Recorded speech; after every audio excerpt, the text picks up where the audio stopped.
Hello friends, good evening and welcome back to my channel. ಯಾರ್ಯಾರು teacher ಆಗಬೇಕು ಅಂದ್ಕೊಂಡಿದ್ರು ಅಂಥವರಿಗೆಲ್ಲ ಒಂದು ಗುಡ್ ನ್ಯೂಸ್.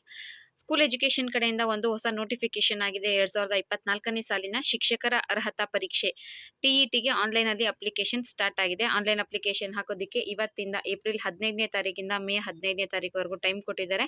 ಜೊತೆಗೆ ಎಕ್ಸಾಮ್ ಬಂದು ಜೂನ್ 30ರಂದು ನಡೆಯುತ್ತೆ ಅಂತ ನೋಟಿಫಿಕೇಶನಲ್ಲಿ ತಿಳಿಸಿದ್ದಾರೆ. ಜೂನ್ 30ರಂದು ಪತ್ರಿಕೆ 1 ಮತ್ತು ಪತ್ರಿಕೆ 2 ಎರಡೂ ಕೂಡ ಒಂದೇ ದಿನ ನಡೆಯುತ್ತೆ ಅಂತ ತಿಳಿಸಿದ್ದಾರೆ. ಆನ್ಲೈನ್ ಅಪ್ಲಿಕೇಶನ್ ಇವತ್ತಿಂದನೇ ಸ್ಟಾರ್ಟ್ ಆಗಿರೋದ್ರಿಂದ ವೆಬ್ಸೈಟಲ್ಲಿ ಆಲ್ರೆಡಿ ಅಪ್ಡೇಟ್ ಆಗಿದೆ. ಯಾರಾದರೂ ಅಪ್ಲಿಕೇಶನ್ ಹಾಕೋಬೇಕು ಅಂದ್ಕೊಂಡಿದ್ರು ಡೈರೆಕ್ಟ್ ಹೋಗಿ ಸ್ಕೂಲ್ ಎಜುಕೇಷನ್ ವೆಬ್ಸೈಟಲ್ಲಿ ಅಪ್ಲಿಕೇಶನ್ನ ಹಾಕೊಳ್ಳಿ. ಅಪ್ಲಿಕೇಶನ್ ಹಾಕೊಳ್ಳೋಕ್ಕಿಂತ ಮುಂಚೆ ಅಧಿಸೂಚನೆ ನೋಟಿಫಿಕೇಶನ್ನ ಕಂಪ್ಲೀಟಾಗಿ ಓದ್ಕೊಳ್ಳಿ. ಜೊತೆಗೆ ಏನೇನು ಸೂಚನೆಗಳನ್ನ ಕೊಟ್ಟಿದ್ದಾರೆ, ಇನ್ಸ್ಟ್ರಕ್ಷನ್ಸ್ನ ಕಂಪ್ಲೀಟಾಗಿ ಓದ್ಕೊಳ್ಳಿ. ಅಪ್ಲಿಕೇಶನ್ ಹಾಕೋಕ್ಕಿಂತ ಮುಂಚೆ ಏನೇನು ಡಾಕ್ಯುಮೆಂಟ್ಸ್ ಬೇಕಾಗುತ್ತೆ, ರಿಕ್ವೈರ್ಡ್ ಡಾಕ್ಯುಮೆಂಟ್ಸ್ನೆಲ್ಲ ರೆಡಿ ಮಾಡ್ಕೊಳ್ಳಿ. ಅಪ್ಲಿಕೇಶನ್ ಹಾಕೋದಕ್ಕೆ ಮೇ 15 ಕೊನೆಯ ದಿನಾಂಕ ಅಂತ ತಿಳಿಸಿದ್ದಾರೆ. ಜೊತೆಗೆ ಈ ವೆಬ್ಸೈಟಲ್ಲಿ ಹೋಗಿ ಅಪ್ಲಿಕೇಶನ್ ಹಾಕಬೇಕು. ಸ್ಕೂಲ್ ಎಜುಕೇಷನ್ ಅಂತ ಮೊಬೈಲ್ನಲ್ಲೇ ಕೂಡ ನೀವು ಅಪ್ಲಿಕೇಶನ್ ಹಾಕೋಬಹುದು. ಮುಂದಿನ ದಿನಗಳಲ್ಲಿ ಅದನ್ನು ಕೂಡ ನಾನು ವಿಡಿಯೋ ಮಾಡಿ ತಿಳಿಸೋ ಪ್ರಯತ್ನ ಮಾಡ್ತೀನಿ. ಇನ್ನು ಎಕ್ಸಾಮ್ ಬಂದು ಜೂನ್ 30 ಅಂತ ಹೇಳಿದ್ದಾರೆ. ಎರಡೂ ಕೂಡ ಒಂದೇ ದಿನ ಎಕ್ಸಾಮ್ ಅಟೆಂಡ್ ಮಾಡಬೇಕಾಗತ್ತೆ.